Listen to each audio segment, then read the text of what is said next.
When the American minister, Mr. Hiram B. Otis, bought the large old house called Canterville Chase, everyone told him that he was very foolish.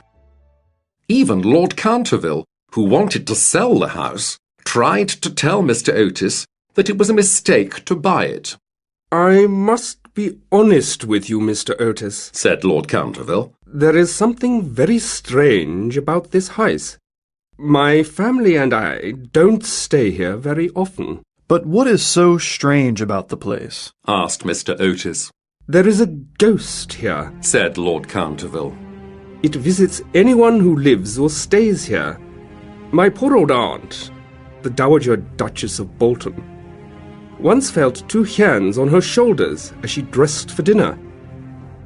The hands were cold and hard, like the hands of a skeleton. My poor aunt was very frightened. She became ill, and she never really got better. That is why my family and I do not like to stay here anymore." "Did anyone else see the ghost?" asked Mr. Otis. "The Reverend Augustus Dampier also saw it," said Lord Canterville. "Dampier went to Cambridge University, you know. He's very clever, and not the kind of man who imagines things." "No, of course not," said Mr. Otis. "After the terrible thing that happened to my dear aunt, most of our servants left the house and didn't want to come back here to work. My poor wife, Lady Canterville, could not sleep at night. She was frightened, and of course the strange noises that we hear in the halls and in the library make us even more afraid." "I'm not afraid," said Mr. Otis. "I want to take the house and the ghost. I come from a modern country, where we have everything that money can buy. There is nothing in Europe that we don't have in America. If there were ghosts, we would have some too. And there are no ghosts in America, you know." Lord Canterville smiled. "I'm afraid that the ghost is real," he said. "It is more than 300 years old, for members of my family first saw it in 1584. Shortly before any member of my family dies, the ghost appears." Mr. Otis laughed. "I'm sorry," he said, "but I don't believe in ghosts. There is no such thing." "Well," smiled Lord Canterville, "I hope you are happy in the house. But you must remember that I warned you, and you did not listen to me."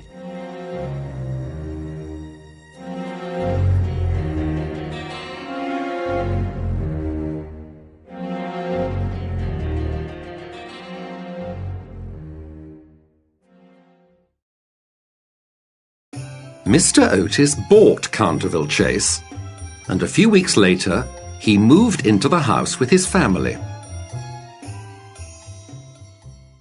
Mr. Otis's wife, Lucretia, was a handsome woman and was always in good health.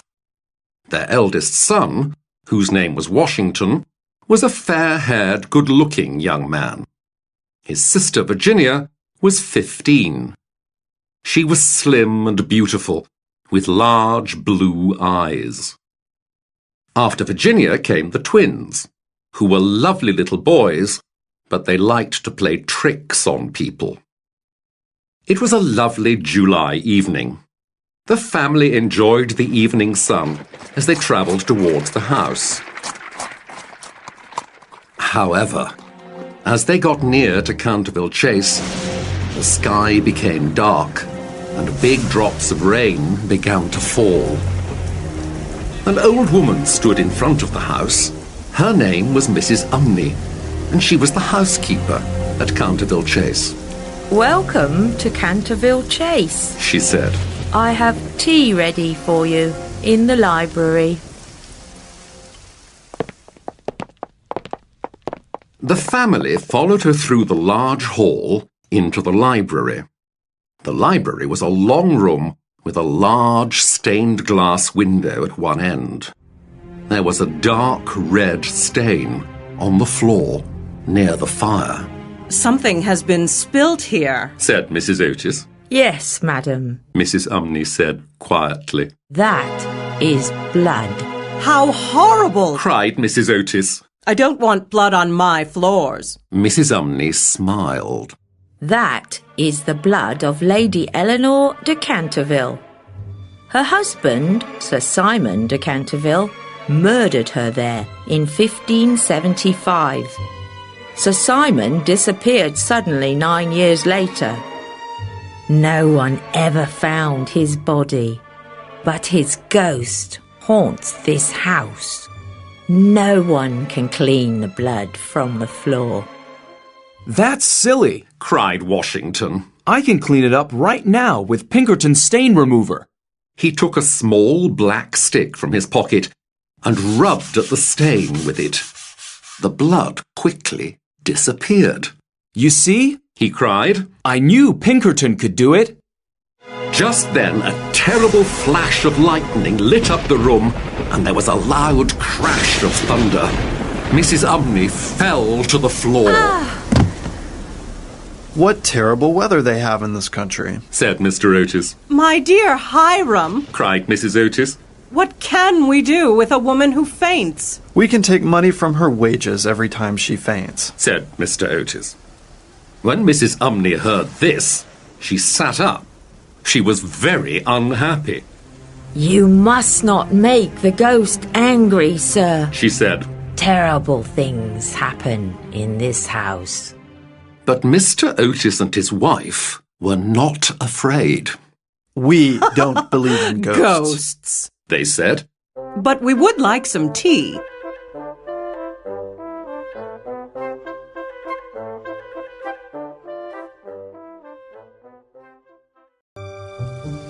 The storm continued all night long. But nothing strange happened, and the family slept quite well. However, the next morning, when they came downstairs for breakfast, they found the terrible stain on the library floor again. I don't believe it, Said Washington. It must be the ghost. He rubbed at the stain a second time, but the next morning it appeared again. That night, Mr. Otis locked the library and took the key to bed with him. But the stain was there again the next day. The whole family were now quite interested. Even Mr. Otis began to think that there might be a ghost at Canterville Chase, and that night he became completely sure. It was a warm and sunny day, and in the evening, when it was cool, the family went out for a drive. They came home at 9 o'clock and had a light supper. They talked about famous actresses and actors, and about the foods they missed from America that they could not get in England. They did not talk about ghosts at all, and no one mentioned Sir Simon Canterville. At 11 o'clock, the family went to bed. By 11:30, everyone was asleep, and the house was dark. But suddenly, a strange noise woke Mr. Otis.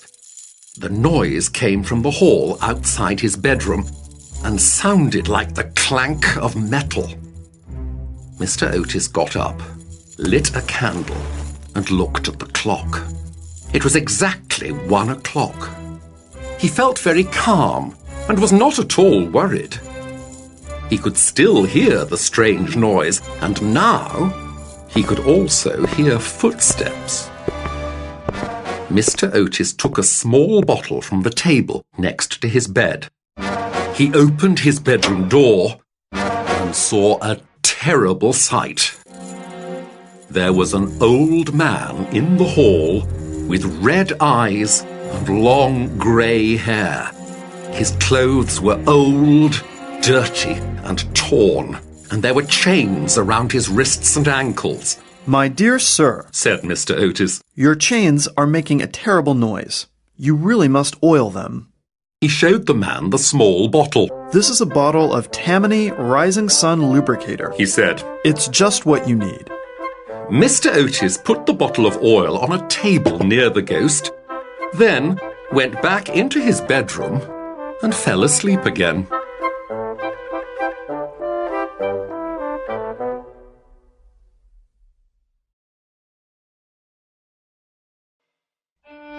When Mr. Otis closed his bedroom door, the Canterville Ghost stood still for a minute. He was shocked. He could not believe his eyes or his ears. He picked up the bottle of oil and threw it onto the floor. He ran down the hall, making a terrible sound. However, as he got near the top of the stairs, a door opened and two little boys appeared. They laughed and whispered to each other.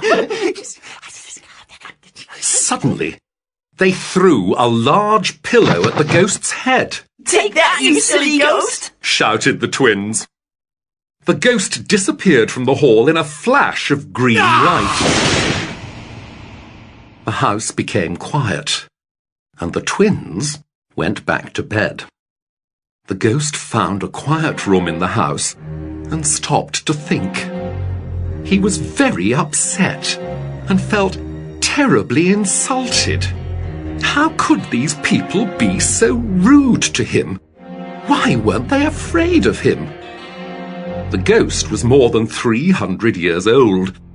He was terrible to look at, and he frightened everyone who saw him. The ghost thought of the Dowager Duchess, who became ill after he put his hands on her shoulders. He thought of the 4 servants, who went mad when he smiled at them in one of the bedrooms. Then he thought of the Reverend Augustus Dampier, who needed a doctor after he blew out his candle in the hall one night. Also, there was old Madame de Tremouillac, who was ill in bed for 6 weeks after she saw him sitting in her armchair reading her diary. He remembered all the people who had seen him at Canterville Chase and how frightened he had made them. He felt very proud. He was the Canterville Ghost. He was famous all over the country. No one wanted to see him or to be in the house he haunted. And now, some foolish Americans were here. They gave him oil for his chains and threw pillows at his head.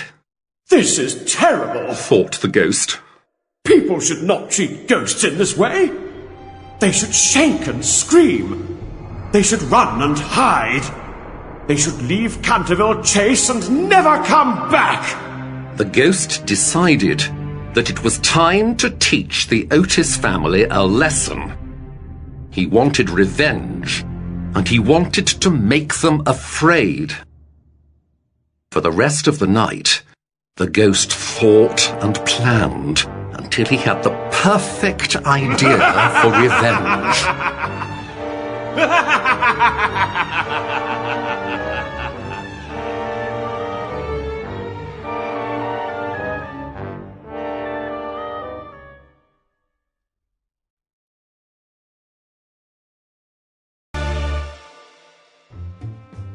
The next morning, when the Otis family met at breakfast, they talked about the ghost. "I do not want to upset the ghost," said Mr. Otis. "After all, this was his house a long time ago. I don't think it is polite to throw pillows at him." He looked at the twins and they started to laugh.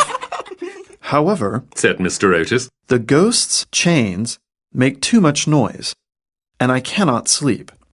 He doesn't want to oil them, so I think we must take the chains away from him." For the rest of the week, however, they did not hear the ghost. They knew he was there because the blood stain on the library floor changed every day. Sometimes it was dark red, and at other times it was purple. One morning, it was bright green.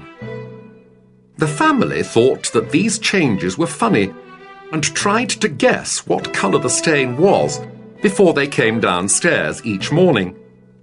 The only person who did not enjoy the joke was Virginia. She was always very upset when she saw the stain and nearly cried on the morning when it was bright green.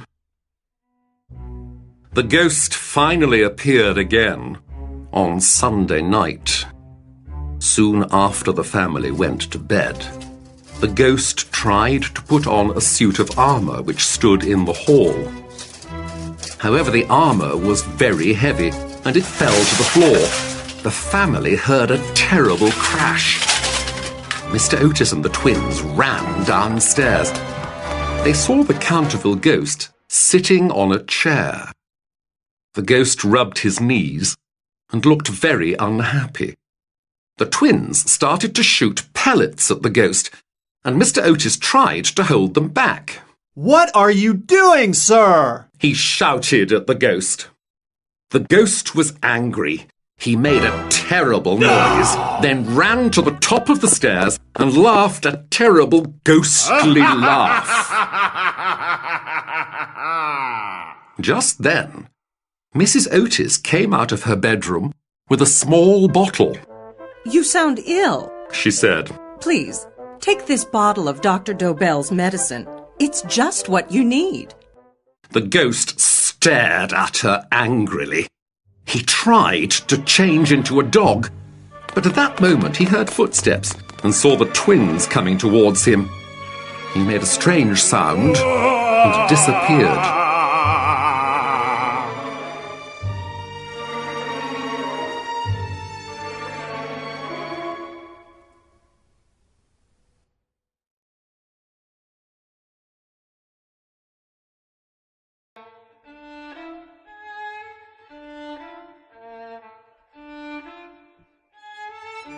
The ghost was very upset. He stayed in his quiet room and did not come out at all, except to make a new bloodstain in the library each night. However, after a few days he felt better and decided to try to frighten the Otis family again. That night there was a terrible storm.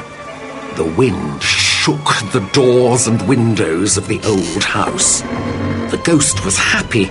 He heard the family go to bed, and he waited until the house was dark and quiet. Then, at midnight, he wrapped himself in a sheet. He went up the stairs and walked along the hall. He decided to scare Washington first, because he was angry with Washington for cleaning up the bloodstain. The ghost waited at the corner of the hall outside Washington's bedroom. When he heard the clock strike 1:15 midnight, he smiled and turned the corner. Suddenly he screamed and covered his face with his hands. There was another ghost in the hall. Its head was bald, and its face was round, fat, and white. It smiled a horrible smile, and a red light shone from its eyes. There was a sign on its chest, but the Canterville Ghost was too frightened to read it. He ran back to his room, falling over his own sheet as he raced down the hall. When he got to his room, he jumped into bed and covered his face with the covers. But after a while, he felt brave again. He decided to go and talk to the other ghost as soon as morning came. After all, He thought, 2 ghosts are better than 1. We can frighten the family together. when the sun came up, the ghost went back to the hall outside Washington's bedroom. The ghost was there, but now it looked different. There was no red light in its eyes, and it did not look very frightening at all. The Canterville Ghost touched the other ghost, and its head fell off. He saw that it wasn't a ghost at all. It was just a kitchen brush, a sheet, and a large turnip with a candle in it. He picked up the sign and read it. The sign said, "The Otis Ghost, the only true ghost." The Canterville Ghost was very angry.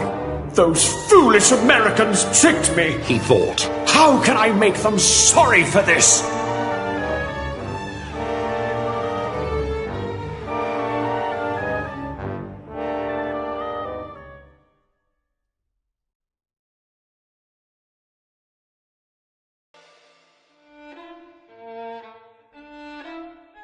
The Otis family made the ghost upset and nervous. He stayed in his room and he jumped every time he heard a noise. I have to appear in the hall at night, he thought. I have to make strange and terrible noises. I am a ghost, and it's my duty. I must do it. Sir Simon was an evil man when he was alive, but now he was dead, his ghost wanted to do his job properly. Every Saturday, he walked in the hall from midnight until 3 o'clock, but he tried not to let the family see or hear him. He took off his shoes and even took a bottle of Tammany Rising Sun lubricator from Mr. Otis's bedroom and oiled his chains. However, the family knew that he was there, and the twins played terrible tricks on him. One night, they tied a piece of string to the furniture on each side of the hall. The ghost tripped over the string in the dark and fell over. On another night, the twins put some butter at the top of the stairs. The ghost slipped on the butter and fell all the way down to the bottom of the stairs. This made the ghost very angry, so he decided to frighten the twins. The next night, he wore different clothes. He took off his head and left it in his room. Then he went to the twins' bedroom. The door was not quite closed. The ghost pushed the door hard, and a large bucket of water fell from the top of the door and splashed all over him. The ghost was very wet and very unhappy, but the twins laughed and laughed. The ghost went back to his room and stayed in bed with a cold for the next 2 days. At least I didn't take my head with me, he thought. So I'm not wet all over. The ghost did not try to frighten the Otis family again. He still appeared in the hall once a week, and the twins still played tricks on him. Sometimes they put nutshells on the floor of the hall to hurt his feet. Once they hid in the hall, jumped out at him, and shouted, "Boom!" But after a while, they did not see the ghost anymore, so the family decided that the ghost was gone forever. The Otis family were wrong. The ghost was still in the house, but he was so frightened of the twins that he became quite ill. He spent most of his time in his room and often stayed in bed.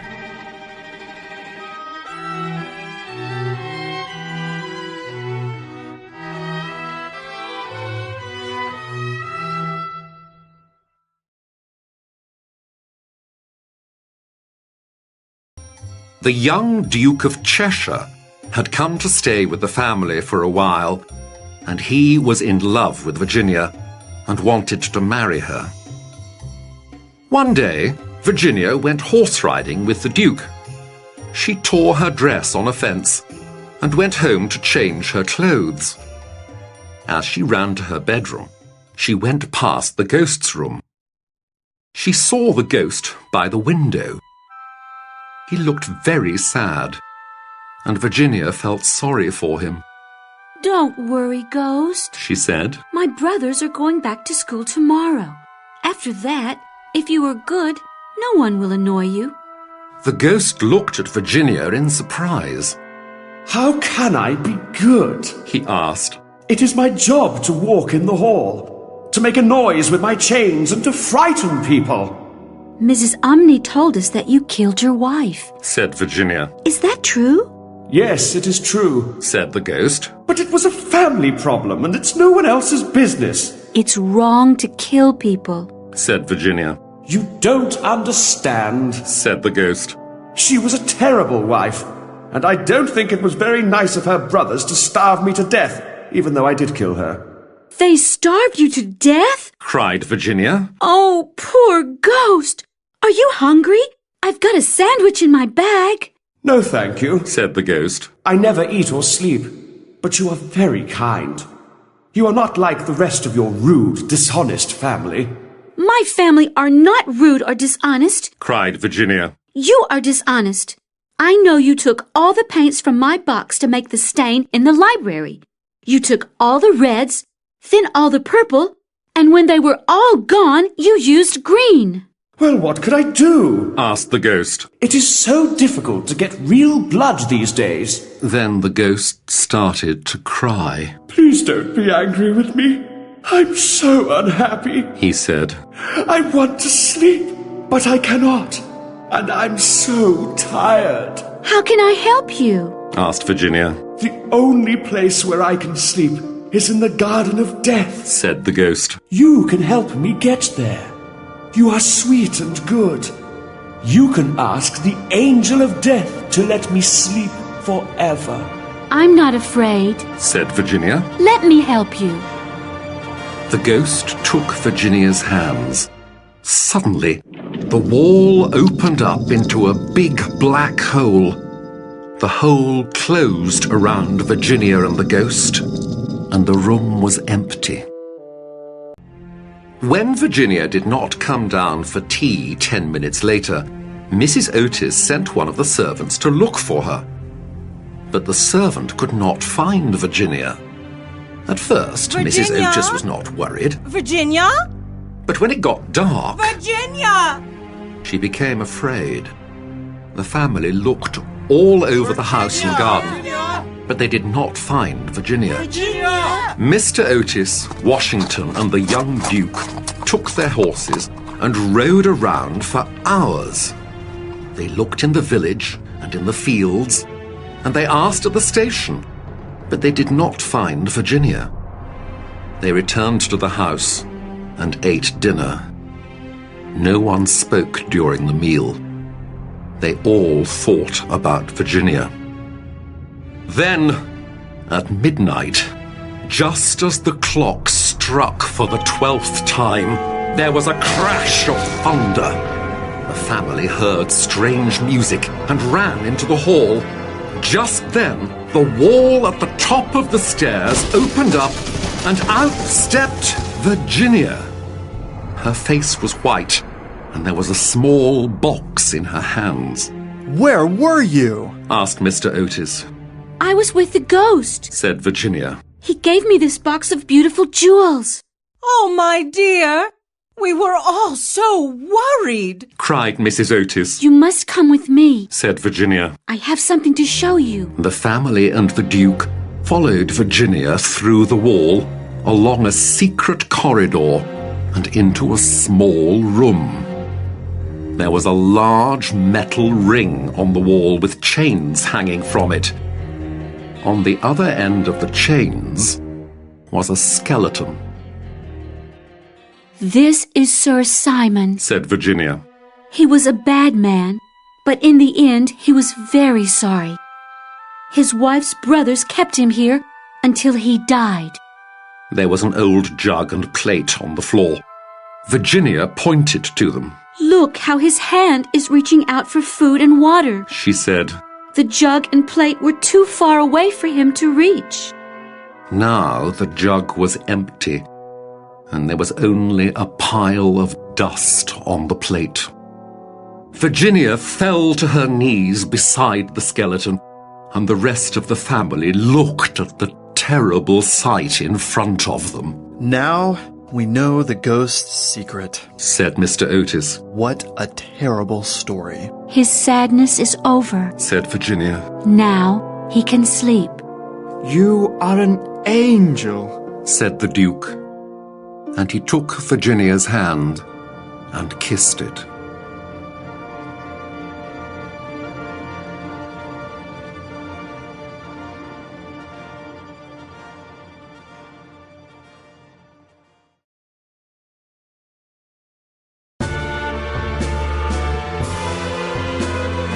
Episode 10. A funeral and a wedding.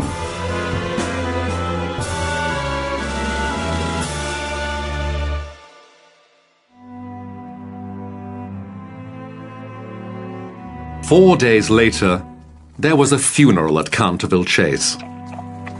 The funeral started at 11 o'clock at night. beautiful black horses pulled black funeral carriages. Inside one of the carriages was a black coffin with a purple cloth on top of it. The servants walked beside the carriages with lighted torches. It was an amazing sight. Lord Canterville travelled from Wales for the funeral. He sat in the first carriage with Virginia. Mr. and Mrs. Otis were in the next carriage, and Washington and the twins were behind them in the third carriage. Mrs. Umney was in the last carriage. She had spent 50 years in the house with the ghost, and he had frightened her many times. She wanted to be there to say goodbye to him. They buried Sir Simon in the churchyard. Virginia put some flowers on his grave, and her eyes filled with tears. Goodbye, Sir Simon, she said.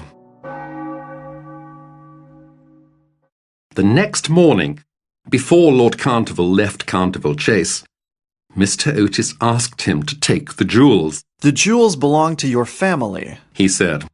They are worth a lot of money, so you must take them. However, Virginia wants to keep the box. Can I give it to her? Lord Canterville smiled and shook his head. The jewels are Virginia's, he said. Sir Simon wanted her to have them, and she must keep them. After all, we don't want the ghost to come back. So Virginia kept the jewels and wore them when she married the Duke of Cheshire a few years later. She became the Duchess of Cheshire, and she was very happy. The Duke and the Duchess loved each other very much. After their honeymoon, they travelled to Canterville Chase to visit Virginia's parents. They stopped at the churchyard on the way, and Virginia put fresh flowers on Sir Simon's grave. What happened when you were with the ghost? Asked the Duke. I can't tell you, my dear Cecil, said Virginia. Please don't ask me. The Duke smiled. You can keep your secret, he said, as long as I have your love. You always have my love, Cecil, said Virginia. Good, said Cecil. Then perhaps one day you can tell your secret to our children. Virginia smiled and took the Duke's hand. They walked happily towards Canterville Chase.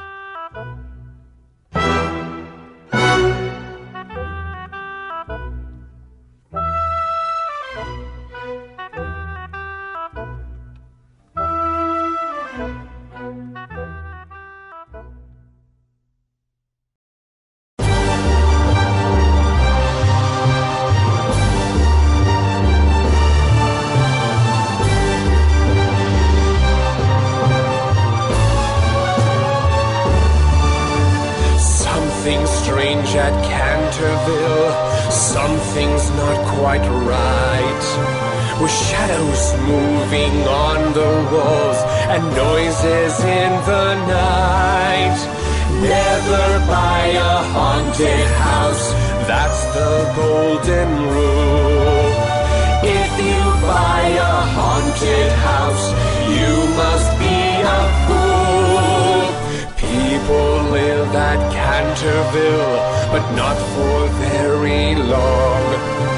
It only takes one ghostly laugh to show them something's wrong.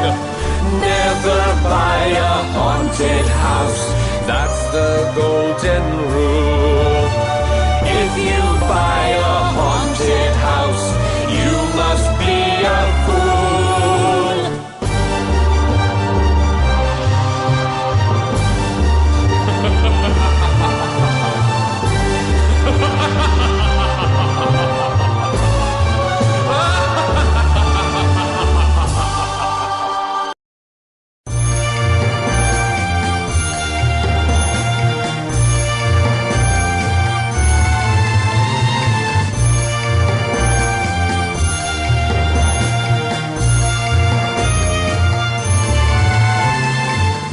Tell me stories of ghosts who walk the halls, but I will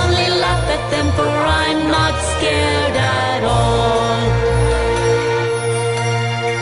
I simply don't believe in ghosts, and really nor should you. How can something scare you when you know that it's not true?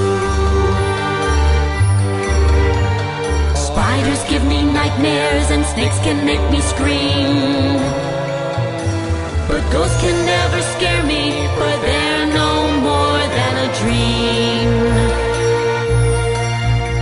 I simply don't believe in ghosts, and really nor should you. How can something scare you when you know that it's not true?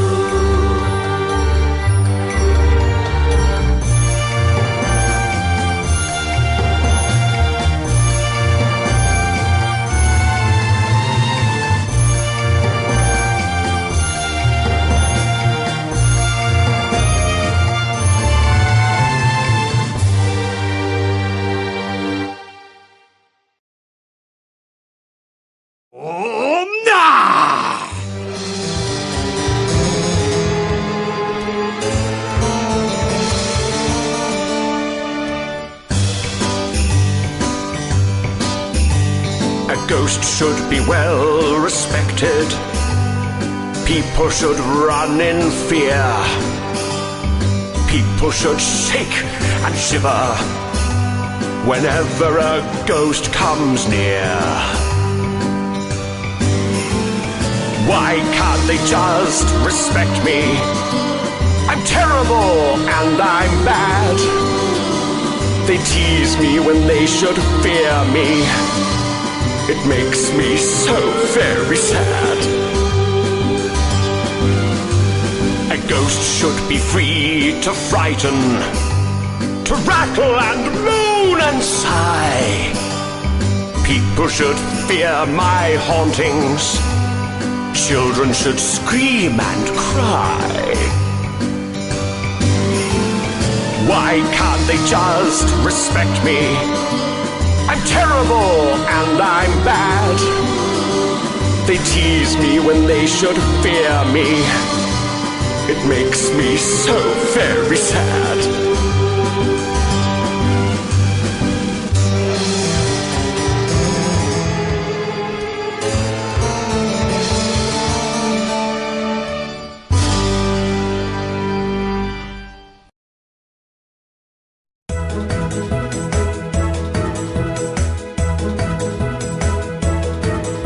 Those nasty twins are after me. It's just not fair, why can't they see? I'm big and bad, I'm mean and cruel, but they just treat me like a fool.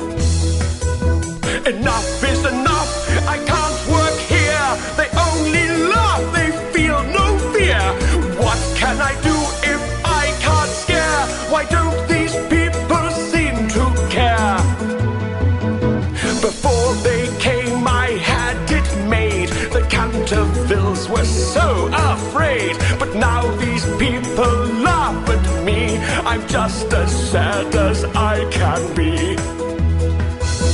Enough is enough, I can't work here. They only laugh, they feel no fear. What can I do if I can't scare? Why don't these people seem to care?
Secrets are like treasure, precious things to hide.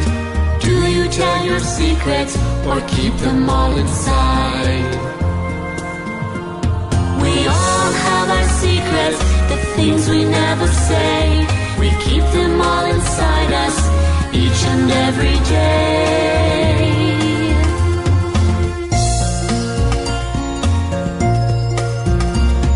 Secrets can be painful, they make sadness grow. Sometimes we need to share them to let our sadness go. We all have our secrets, the things we never say. We keep them all inside us, each and every day.